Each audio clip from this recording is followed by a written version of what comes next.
We remain steadfast in our commitment in delivering local news that matters. Stories that inspire. Enriching the lives of Filipinos in the Philippines and across the globe. This is your GMA Regional TV. Buong puso para sa Pilipino.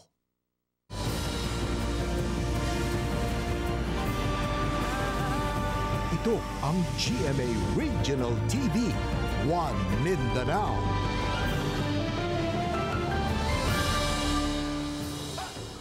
Maayong hapon, Mindanao. Kini ang GMA Regional TV, One Mindanao.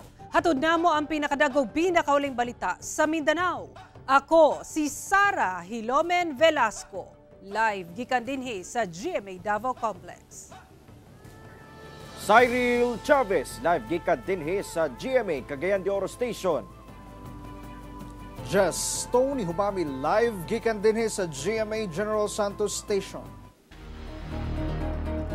Gipailawom na sa state of calamity ang Tagum City tungod sa dengue outbreak kung asa siyam na ang namatay tungod sa maong sakit karong tuiga. Busa na nawagan ang City Health Office ngadto sa mga residente nga kanunay manghinlo sa palibot nga usa sa mga pamaagi sa pagpakgang sa pagkuyanap sa maong sakit. Ani report ni Argil Relator. Sa datos sa Tagum City Epidemiology and Surveillance Unit, gikan January hangtod November 22 karong tuiga, miabot na sa 1,054 ang kaso sa dengue, gikan sa 23 ka mga barangay sa syudad. Pinakadaghan sa mga nataptan og dengue ang nag-edad 0 hangtod 5 years old. Sukad Enero, siyam na sab ang natalang namatay, din upat ni ana ang taga-barangay Visayan Village. Ang samang barangay sab ang natalang, dunay pinakataas og kaso sa dengue. November 6, nag-dengue surveillance mi. Pag ano mo dito, positive gid ang mga samples. Motong gi-aware na mo ang pork chairman nga mag-clean up drive jud. Kung magdinggi surveillance jud yang kinahanglan puksain hasta ang sa sulod dili ang kasagawas. So ang uban manggod nga mga kuan, ang uban manggod kaning mga tao pud uban kay ang ilaha lang kon basta hinlo na sa gawas ana. Usa sa mga nagka-dengue ni atong Setyembre og naka-recover na ang igsuon ni Desa. Dili po ko makaingon nga layo siya og nakuhaan atong sakit kay sa amo apong purok nga gipuy-an dili man kay siya lang pud isa ang nagka-dengue, so possible jud na narap jud na dira sa among palibot. Tungod sa kataas sa kaso, di konsidera na kining outbreak sa local health authorities. The last nga taas yung kayong kaso was 2016, no? Naabot sa alert level. So far this year pod, at the beginning of the year, medyo nagsugod nagtaas siya, no? Although di pa kayo ingon ana ka kuan, di pa kayo ingon ana ka taas gyud, but pag-abot manggod og around September,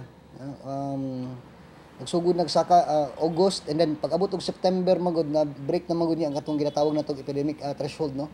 So taas na jud kayo ang kaso. Approximately 51% sa mga barangays diri sa Tagum City ang affected. Dili na matud pa musaler ang naandang pamaagi sa pagkontrola sa dengue. Busa, gipasa sa City Disaster Risk Reduction and Management Council ngadto sa City Council ang pagpailawom sa syudad ubos sa state of calamity aron magamit ang pondo ug resources. So klase-klaseng approach ang gibuhat namo, nga uban dito kung makaya og clean up drive lang clean up drive, pero clustered case na tan-aw na mo mag-misting ni unya. Depende po pag-assess pod kung pwede larvicide lang. Mas gwapo tong larvicide, mas gamay og gasto. Pero so far, weekly na ang activity na to nga ginabuhat, including ang ato ang pag-educate sa mga tao. Gawa sa mga lakang karon sa LGU sa pagkontra sa dengue, ninawagan sab sila sa mga residente sa makanunayong pagpanghinlo sa gawas ug sulod sa panimalay. Ipakonsulta sab dayon kung makabati og sintomas. Kauban si Melchor Awing sa kamera. Ako si Argil Relator para sa One Mindanao. Halos 10,000 ka police personnel sa Davao City Police Office gideploy na alang sumaabot nga Pasko Fiesta 2023 sa Davao City. Kapin 9,800 ka police personnel ang gideploy sa Davao City Police Office nga mo'y magbantay sa seguridad sa mga mubisita ug mga Davaoenyo karong Pasko Fiesta 2023. Kaya ganing alas 2 sa hapon o sa send-off ceremony sa mga safety and security personnel ang gipahigayon sa DCPO Barracks. Gipangunahan usab ni Father John Christopher Nalam ang pagbendisyon sa mga personahe alang sa luwas nga pagbantay sa syudad. Nakatakdang magsugod ang Pasko Fiesta sa Davao karong November 28. Dili mo boss sa napulo ka security personnel ang samdan. Human ang kagubot tali personahe sa Central Mindanao University o mga membro sa mag-uuma sa Maramag, Bukidnon. Ang kagubot naundang lang human miabot ang puwersa sa kapulisan sa lugar. Ani ang report. Kini ang video nga kuha sa usa sa mga personahe sa Central Mindanao University sa Maramag, Bukidnon atol sa kagubot nga nahitabo sa lugar adlong Martes, Nobyembre 21. Sa video, makita ang pagduol sa security personnel sa CMU ngadto sa grupo sa mga mag-uuma sa lugar o mga miyembro sa Buffalo Tamaraw Limos o BTL. Makita pa nga ang maong grupo nagdaladala og kahoy nga stick o wala madugay, nagkapisikalay na hangtod ng labay na og bato ang mga miyembro sa BTL. Dili moubos sa napulo ka security personnel ang nasamdan sa hitabo. Sa gipost nga statement sa CMU, pinaagi silang social media pages. Ilang giklaro nga ang ugat hinungdan sa kagubot ang pagsuway og sulod sa CMU Security Services Unit sa lugar. Di nagtukod og payag-payag ang mga miyembro sa BTL. Ang pagtukod og payag kuno sa maong grupo o sa kakalapasan sa nauna na nga kasabutan sa duha ka grupo atubangan mismo sa mayor sa mong lungsod. Matod sa CMU, ilegal ang pagtukod og payag sa mong lugar. Sanglit na lakip kini sa yuta sa tunghaan og para kini sa Beef and Cattle Project og Field 1. Naundang lang ang kagubot diyang miabot na ang mga personay sa kapulisan sa lugar. Matod sab sa kapulisan nga dugay na ang panagbangi sa yuta sa CMU ug BTL sa nasangpit nga lugar. Actually, kani manggod ilang land conflict no sa atong nasayran is dugay nakaayon ni siya mga 1980s pa. So taon na gid ni siya nga conflict kay kani manggod area is naiga claim nga sila tag-iya pero ang CMU po nag-claim pod sila nga kanang pakita manggod ang CMU nga eskwelahan is dako kaayon. Ginasulayan pa sa GMA Regional TV 1 Mindanao nga makuha ang kabahin sa grupong BTL. Tungod sa panghitabo, nagpagawas og memorandum ang CMU kalabot sa pagpatuman og flexible, outcome-based teaching, learning arrangement sukad Nobyembre 22 aron malikayan nga mabutang sa risgo ang mga estudyante. Nagpadayon sab kuno ang investigasyon sa tunghaan uban ang nagkadayang ahensya sa gobyerno aron masulbad ang panghitabo sa lugar. Kauban si Makoy Sempron sa kamera. Ako si Cyril Chavez para sa One Mindanao. Parayon pang ginasuta sa mga eksperto ang structural integrity sa Municipal Hall sa Glan, Sarangani. Ganadanyo sa magnitude 6.8 nga linog. Kiniaron masiguro ang safety sa mga empleyado o nakinigamiton pagbalik. Samtang gipaniguro sab sa Glan LGU nga mahatagan og tabang ang mga apektado sa linog. Ano ang report ni Abby Caballero? Ginacheck pag-ayo sa mga eksperto kining mga danyo sa Municipal Hall sa Glan, Sarangani. Human ang pagtayog sa magnitude 6.8 nga linog niadtong November 17. Daghang mga liki sa padera gikan sa ground floor hangtod sa 5th floor sa maong building. Nakikita namin is major cracks on walls which are expected to happen on that event. Ang cost kasi is medyo mataas siya. So of course, the heavier the building, the more load it attracts. Sa ikatulong adlaw sa pag-inspeksyon sa mga eksperto, wala matud pa sila'y nakitang structural damages. Meron tayong major non-structural damage, which is the damage sa mga non-load carrying elements like the walls, mga plasters, and we are yet to see kung meron tayong mga structural damages. Kinahanglan matud pa og igong panahon sa mga eksperto aron masiguro gayod ang structural integrity una tugutan nga gamiton pagbalik ang building. Gani posible matud pang sunod semana pamugawas ang resulta sa ilang structural investigation. We'll get data na determine namin yung concrete strength, yung mga structural framing plan niya, and then sa-simulate namin siya. And then dun sa simulation, lilitaw makapagbigay kami ng recommendations kung ano yung magandang best possible retrofitting scheme na pwede natin gawin. Samtang as of November 24 sa 31 ka mga barangay sa Glan, kapin 20 ka barangay na matud pa ang nahatagan og food pack sa lokal nga kagamhanan. Padayon karon ang profiling sa mga apektadong residente sa uban pang barangay. Ginaproseso na sab sa LGU ang uban pang mga panginahanglanon sa 14,790 nga mga apektadong banay. Kauban si Gary Balantay sa kamera. Ako si Abby Caballero para sa One Mindanao.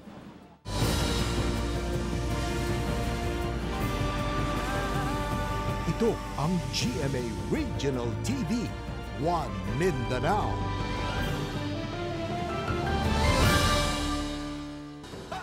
Ika-14 katuig sa Maguindanao Massacre gihinumdum sa kabanay sa mga biktima sa General Santos City ug Ampatuan, Maguindanao del Sur. Samtang dungan ini ang pagsentensya kang Dato Andal Ampatuan Jr. o kapin 200 katuig. Ani ang report. Sa paghinumdum sa ika-14 katuig sa Maguindanao Massacre, nagtapok ang kabanay sa mga biktima sa gikonsiderang pinakadugoon nga election-related incident sa kasaysayan sa nasod. Kung asa kapin 50 ang mga biktima, lakip niini ang 32 ka miyembro sa media niadtong November 23, 2009. Gitambungan kini ni Executive Director Paul Gutierrez sa Presidential Task Force on Media Security. Nagpahigayon sila og candlelighting sa lubnganan sa 13 ka mga biktima nga gilubong sa Forest Lake sa General Santos City. Meron kasing meron nga kasing apela sa Court of Appeals, no? So that is among the things na ipaparating po natin sa ating administrasyon without interfering with the court processes, no? Siguro itong pagpunta natin dito may also revive attention doon sa mga kasong nakapending sa korte para bumilis-bilis naman yung proseso, no? Lakip sabang issue sa compensation nga sumala sa pipila ka magbanay sa mga biktima, wa gihapon nila madawat. The other thing na gusto nating matikman naman ang ating mga kapatid dito ay yung issue ng compensation, no? Ito talaga yung alam kong kailangan nila, no? At hindi nga ito matatawag na panunuol, kundi bahagi ito ng hustisyang nararapat dun sa mga pamilya. So gani emosyonal nga nagpadanga sang sentimiento ang anak sa usa sa mga biktima. Marami nang namatay na mga pamilya, then hindi pa nakakamit yung hustisya. Ayun lang sana kahit yung sa educational assistance para sa amin na mga next generation. Gidasig sabang pamilya sa mga biktima nga magmugna og kooperatiba. Ay magkaisa na yung lahat ng pamilya ng biktima, magbuo ng isang organisasyon, NGO, foundation or kooperatiba, di ba? Para we can move on habang patuloy nating inilalaban itong kasong ito. They can move on at magkaroon naman ng pagbabago doon sa kanilang sitwasyon sa ngayon. Sir, una niini, giduaw na ni Yusek Gutierrez ug mga kabanay ug higala ang massacre site sa Ampatuan sa Maguindanao del Sur. Samtang dungan sa paghinumdum sa Maguindanao Massacre, gisentensyahan og 210 years nga pagkapriso si Dato Andal Ampatuan Jr. tungod sa 21 ka kasong graft. Yan ay isang hatol na magtitiyak na hindi na siya makakalabas sa kulungan, no? At siyempre kahit papaano ito'y nakakatulong maibsan ang nararamdaman ng mga pamilya na 14 years later.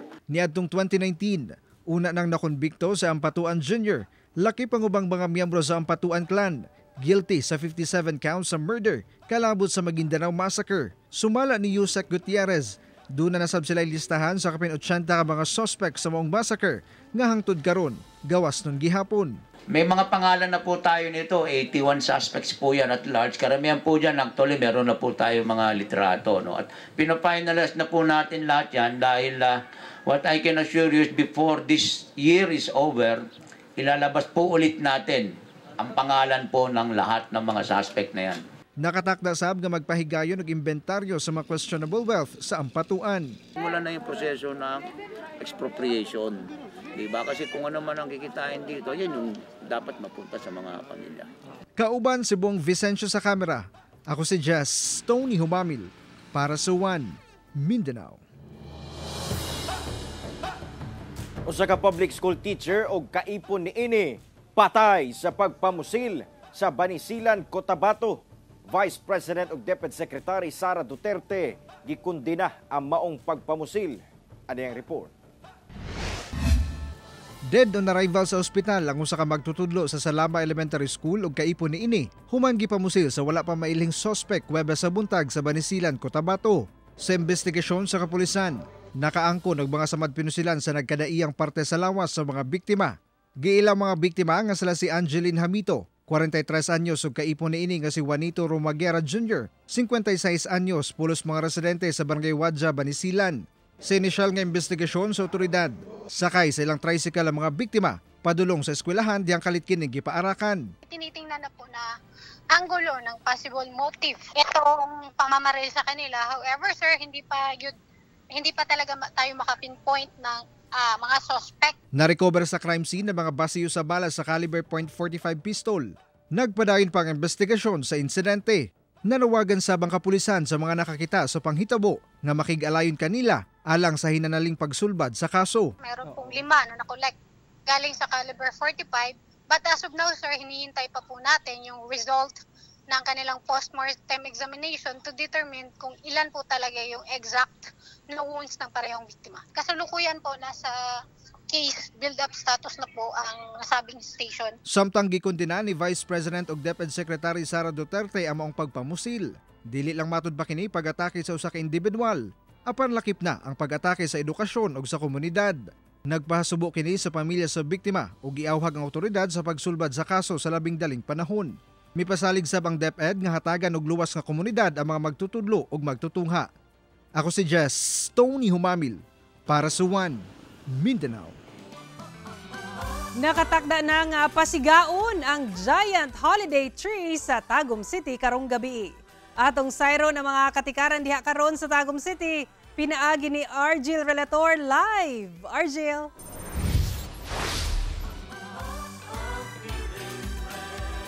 Sara, it's the most wonderful time of the year again. Busa Christmas feels na gayon din sa Tagum City, Davao del Norte. Labi na karong taod-taod kay pasigaon na nila ang ilahang giant holiday tree. Sukad pa tuig 2011, diyan nagkadaiyang konsepto, creativity o disenyo na ang ipamana sa giant holiday tree sa syudad sa Tagum. Busa, ginaatangan gayod sa mga Tagumenyo o mga bisita ang mga ganap sa giant holiday tree matag tuig. Sumala sa LGU Tagum karong tuiga ang tema kay Christmas Under the Sea. Busa, dunay forecast spiral nga nagrepresenta sa kalambuan sa syudad. Aduna kinigitason nga 198 feet ug pasigaon gamit ang 96,000 lang naman na LED rice bulbs, 18,800 blue rice bulbs, 4,000 meters LED rope light ug 3,000 meters neon LED strip light.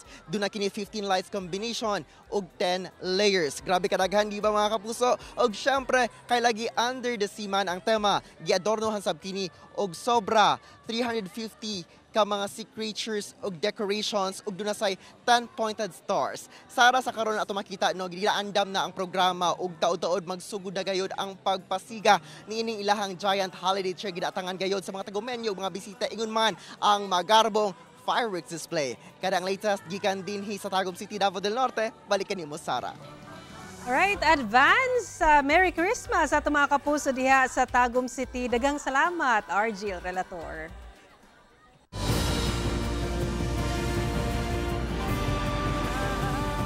Ito ang GMA Regional TV, One Mindanao.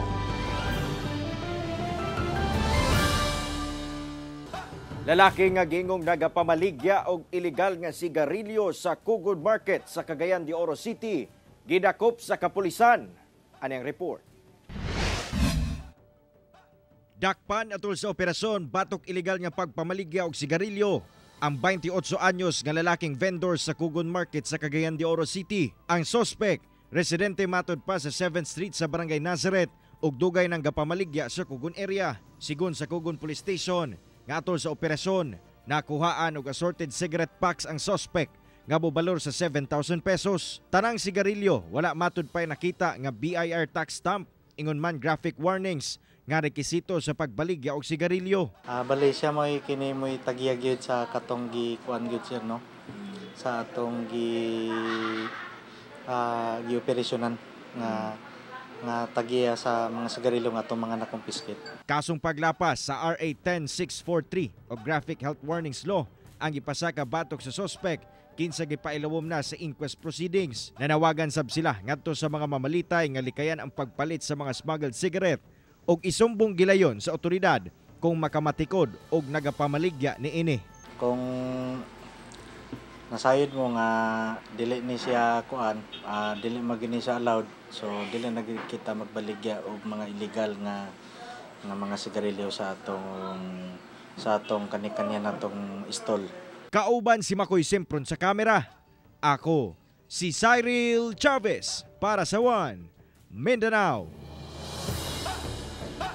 Good news alang sa mga konsumante sa Zamboanga City Electric Cooperative kay dunay pag-ubos sa singil sa kuryente karong bulana.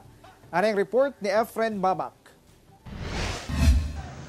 Gibutyag sa Zamboanga City Electric Cooperative nga moubos ang singil sa kuryente karong bulan sa Nobyembre alang sa mga residential and commercial electric consumers sa Zamboanga City.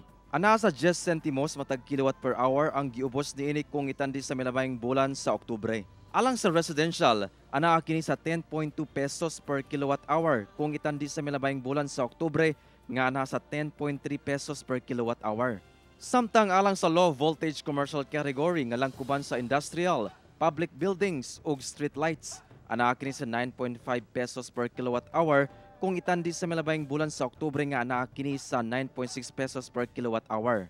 Ang konsumante nga si Gino Vivo Neri gikalipay ang maong pag-ubos sa singil sa kuryente. Maganda, mabuti. Oo, sana. Sana. Ang rason kung bakit bumaba yung electric rates natin ngayong buwan ng Nobyembre dahil sa pagbaba ng generation cost natin. Ito ay apektado sa pagbaba ng fuel cost and ng coal sa market. Apan sumala sa Zamzelco nga posibleng adunay pagsaka sa singil sa kuryente karong bulan sa Disyembre, gumikan sa taas nga demand tungod sa holiday season. Ana sa kapin 126,000 ang mga aktibong member consumer sa Zamzelco sa Zamboanga City.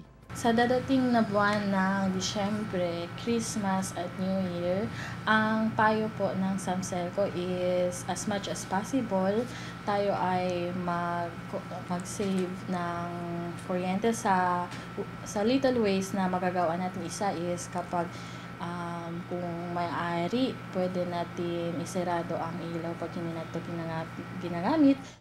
Kauban si Sim Romero sa kamera. Ako si Efren Mamak. Para sa One Mindanao. Mga kapuso, gikahinaman na sabang long weekend kay karong Lunes, November 27, gikonsiderang special non-working day. Subay sa Proclamation number 90 nga gipagula sa Malacañang sa miaging tuig, gideklara nga special non-working day sa Lunes, November 27, nga mo'y Lunes nga pinakaduol sa November 30, 2023, nga moong kasaulugan sa 122nd birth anniversary ni Gat Andres Bonifacio. Kini subay sab sa Republic Act 9492 kung asa mamahimong masibog ang regular ug special holidays sa pinakaduol nga Lunes aron makasinati og long weekend ang katawhan subay sa holiday economics. Samtang mahimong working day ang November 30 Bonifacio Day nga matunong sa Huwebes sa sunod semana. Alang sa ato mga kapusong Zamboangueño, sugda na ang long weekend nga puno og sorpresa ug kalingawan sa ipahigayong Kapuso Mall Show sa Zamboanga City, ugma.